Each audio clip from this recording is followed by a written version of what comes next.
कतरे तक, भारत की बर्बादी तक हमारा जिहाद फी सबीलिल्लाह हर कीमत पर जारी है। Pakistan was taken off the FATF grey list at the last plenary. तुम्हारे हाफिज सईद कल देखा, हाफिज सईद घूम रहा था गार्ड लेकर, रेंजर के कमांडोज को प्रोटेक्ट कर रहे थे। कल किसी ने बोला था पाकिस्तान खुद FATF की ग्रे लिस्ट की जाने में तैयारी, हाफिज सईद तो ओपन में आया ना। पाकिस्तानी सरकार द्वारा डिप्यूट किए गए सुरक्षा बल हैं। मैं ये तस्वीर में आपको इसलिए बता रहा हूं क्योंकि बहुत बड़ा सबूत है FATF के लिए। सबूत हाथ लगा है पाकिस्तान से ही इंडिया को, और जाहिर सी बात है इंडिया इस सबूत को जाने नहीं देगा। इंडिया इसे लेकर FATF में जाएगा। रुपी इज द न्यू डॉलर, ऐसा आज छापा न्यूयॉर्क टाइम्स। हर एक को रुपये में रिजर्व रखने पड़ेंगे, इंक्लूडिंग पाकिस्तान। पाकिस्तान को भी अब रुपये में रिजर्व रखने पड़ेंगे। कोई तनख्वाह नहीं, कोई इमारत नहीं, वो गाड़ियां भी बड़ी बड़ी हम लग्जरी बेच रहे हैं। यह है सैयद सलाउद्दीन।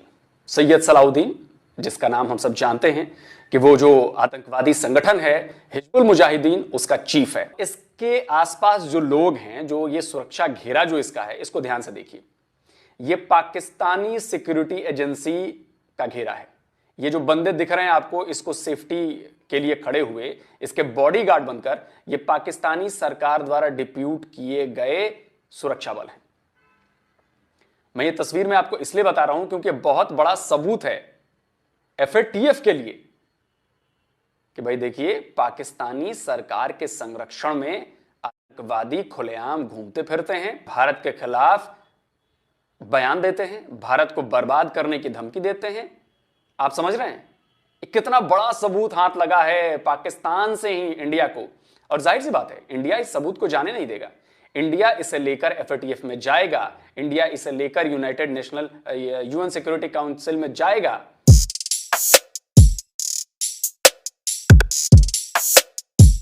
क्योंकि सैयद सलाउद्दीन काफी दिनों से नजर नहीं आया था, इसको छुपाया जा रहा था, लेकिन अब यह सामने आया, और सामने भी आया तो क्या, उसने भारत के खिलाफ जहर उगला है, और यही जहर भारत के काम आने वाला है। पाकिस्तान के ऊपर शिकंजा और ज्यादा कसने के लिए, पाकिस्तान को और ज्यादा आइसोलेट करने के लिए। जो उस कॉन्फिडेंस को वापस कैसे लाना है, अपने आप को ऊपर जो एक कहना चाहिए एलिगेशंस है, दाग लगे हुए जो हमारे ऊपर, उसको कैसे हटाना है। और यूं खबर दें कि हुकूमत की मुश्किलात कम नहीं हो रही। IMF ने पाकिस्तान से तमाम मुतालबात पर अमल दरामद का मुतालबा किया है। शरह सूद में इजाफे और तवानाई शोबे की गर्दिशी कर्जों को फौरी तौर पर खत्म करने का मुतालबा कर दिया। इस तरीके से आप देखते हैं, हम अगर इमदाद लेने भी जाते हैं तो पहले हमें गोरों को फेस करना पड़ता था, अब हमें इंडियन ओरिजिन को फेस करना पड़ेगा। खुदा उस कौम की हालत कभी नहीं बदलता, न हो ख्याल जैसे आप अपनी हालत के बदलने का। जो भी कौमें ने तरक्की की, जिन कौमें ने तरक्की की, उन्होंने मेहनत की है। तरक्की करने की वजह मेहनत है, अपने कल्चर को अपनाना है, हुनर है, सियासत है, तालीम है। हम उन चीज़ों से एक्शन टास्क फोर्स यानी FATF का कहना है कि उसकी नज़र पाकिस्तान पर है। इदारे की जानिब से ये बयान हिजबुल मुजाहिदीन के मुखिया सैयद सलाउद्दीन के रावलपिंडी में दिखाई देने की खबरों के बाद आया है। FATF के चेयरमैन T राजा ने पाकिस्तान पर जोर देकर कहा कि वो बाकी मानदा एक्शन प्लान मुकम्मल करे। ख्याल रहे कि गुज़िश्ता दिनों सलाउद्दीन दहशतगर्द बशीर अहमद उर्फ इम्तियाज आलम के जनाजे में दिखाई दिया था। बशीर अहमद को चंद नामालूम अफराद ने गोली मार कर हलाक कर दिया था। वो सैयद सलाउद्दीन का करीबी समझा जाता था। काम करते हैं जिसमें हमें मेहनत ना करनी पड़े। ठीक है जी, यहाँ से आइए और किसी और कंट्री में जाके बम फेंक दीजिए और हमें पैसे दे दीजिए क्योंकि आपने स्पेस हमारी यूज किया। तो ये बातें जो हैं वो किसी और के पास वो जाके नहीं कर सकते थे, ना चाइना से, ना ही ईरान से, ना ही इंडिया से।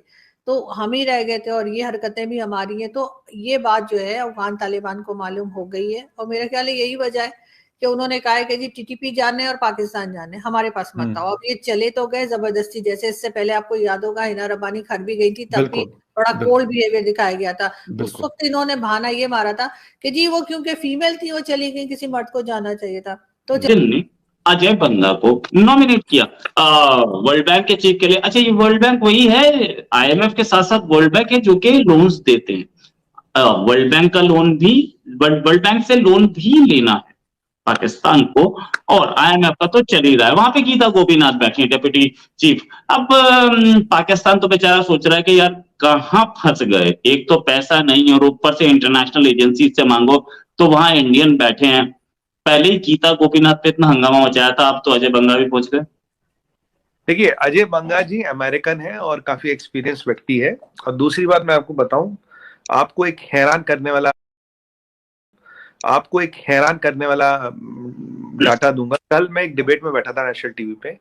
रोहित भाई, ये अजय बांगा जो सरदार हैं, और बहुत अच्छा स्टेप लिया जो बाइडेन ने। First time I am endorse Joe Biden. आपको पता है सेकंड रेशियल वायलेंस किसके अगेंस्ट होती है यूएस में?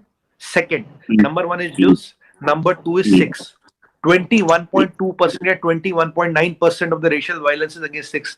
Sikhs are a mini microscopic minority. इतने छोटे से सिख पॉपुलेशन यूएस में, पर बेचारों को सबसे ज्यादा टारगेट किया जाता है बिकॉज सिख एक डिस्टिंग्विश होता, अलग दिखता है। देखिए, सरदार कभी भीख नहीं मांगता, सरदार मेहनती होता, सरदार दुनिया के हर कोने में चल जाता है, गुरुद्वारे में आपको लंगर मिलता है। ये सरदारों से ये जो हमारे ये जो लोग हैं ये जलते हैं, तकलीफ होती है। अब ये आखिरी बार क्या कहते हैं, मिस्टेकन आइडेंटिटी। आप देखिए, बांगा जी को बनाया मनमोहन सिंह जी या प्रधानमंत्री थे, अब तो मिस्टेकिंग आइडेंटिटी नहीं होगी ना। तो भाई, अगर बांगा जी को बनाया तो अपने दम पे बनाया ना, अपनी काबिलियत पे बनाया ना, इसलिए थोड़ी बना इंडियन है। आज तो उनका पासपोर्ट अमेरिकन है। नील मोहन जी को बनाया तो अपनी काबिलियत पे बनाया ना। तुम्हारे हाफिज सईद, कल देखा हाफिज सईद, चलो मर्द भी भेज दिए, एक भी नहीं दो भेज दिए, लेकिन मर्दों से भी वो खुश नहीं हो रहे। इसका साफ मतलब यही है कि उनको बात समझ आ गई है, जो सारी दुनिया समझ चुकी है, वो तालिबान को भी आखिरकार समझ आ गई। अब करना क्या है, उस कॉन्फिडेंस को वापस कैसे लाना है, अपने आप को ऊपर जो एक कहना चाहिए एलिगेशंस है, दाग लगे हुए जो हमारे ऊपर, उसको कैसे हटाना है, ये सोचना एस्टेब्लिशमेंट का काम है। No doubt about it. और खैर, मुझे थोड़ा सा आईएसआई की चीफ की थोड़ी सी सीरियसनेस नजर आई, क्योंकि वो जब से आए हैं तो शायद ये ट्राइंग इज लेवल बेस्ट, और वो लेकिन क्योंकि उससे पहले चीजें इतनी खराब की गई हैं कि गालिबन इसीलिए वो गए भी हैं। और इससे पहले हिनार अब्बानी कर को भी भिजवाया गया, लेकिन कुछ बन नहीं पा रहा। और यही कह रहे हैं, कुछ अफगान दोस्तों से बात हो रही थी तो वो भी यही कह रहे थे कि नहीं, वहां से कोई अच्छे वो नहीं हुए, जिसे कहते हैं कि आप कहते हैं ना कि बड़े पॉजिटिव चीजें होने को है, और वो आपको एश्योरेंस देते हैं कि भाई ठीक है, हो जाएगा, यहाँ से हम सेट कर लेंगे, वहां से आप कर लें। तो ऐसी कोई चीज उन्होंने नहीं कही। घूम रहा था गार्ड लेकर, रेंजर के कमांडोज को प्रोटेक्ट कर रहे थे। कल किसी ने बोला था पाकिस्तान खुद एफएटीएफ की ग्रे लिस्ट की जाने में तैयारी। हाफिज सईद तो ओपन में आया ना, जिनका जनाजा पढ़ना, जिन टेररिस्टों को पता नहीं कौन मार रहा है, हिजबुल मुजाहिदीन के, हमें तो नहीं पता, बहुत टेररिस्ट मारे जा रहे हैं खुद पाकिस्तान में। कुछ विचित्र घटनाएं हो रही है, अब पता नहीं कौन मारा रोहित भाई, हमें तो कुछ नहीं पता। पर हाफिज सईद को खुद जनाजे में आना पड़ा। यहाँ है हाफिज सईद, वहां है अजय बांगा, यहाँ है लकवी, वहां है मोहन साहब। तो ये तो है ना, अगर आपने जिस दिन अपनी किताबों में रेडिकलाइजेशन डाला, जिस दिन आपने रेडिकलाइज किया, जिस दिन आपने फिजिक्स के सामने नोट लिखा कि कुरान में ऐसा नहीं लिखा पर ये फिजिक्स है, तो उस दिन तो आपकी खत्म हो गई ना। You have no man power, you have all radicalized man power. आपके यहाँ मैन पावर कहाँ, आपके तो सारे रेडिकलाइज्ड हैं। जब मैं कहता था, मैंने एक पाकिस्तान के शो में बोला, मैंने बोला सलाउद्दीन आपके यहाँ, कह रहे नहीं हमारे यहाँ तो नहीं है सुमित जी। अब मैं उन मैडम से पूछना चाहता हूँ, नाम लेना ठीक नहीं है, मैडम आपने देख लिया सलाउद्दीन को? देख लिया? आपके रेंजर के कमांडो प्रोटेक्ट कर रहे हो उसको, रेंजर के। ये है नेशनल एसेट्स ऑफ पाकिस्तान। हमारे नेशनल एसेट दुनिया में अपना और भारत का नाम ऊंचा कर रहे हैं। आपको रोहित भाई 2-3 चीजें जाते जाते बोल दूं, हमारा diaspora is only less than 1%। 6% tax देते हैं हम यूएस में, 6%। एवरेज यूएस की हाउस होल्ड की इनकम है $50,000, हमारी है $90,000। एवरेज यूएस में 30% लोग करीब ग्रेजुएट होते हैं, हमारे 64% लोग ग्रेजुएट होते हैं। सर दम रखते हैं, खब रखते हैं और अपने बलबूते पे खड़े, अपनी मेहनत पे खड़े हैं।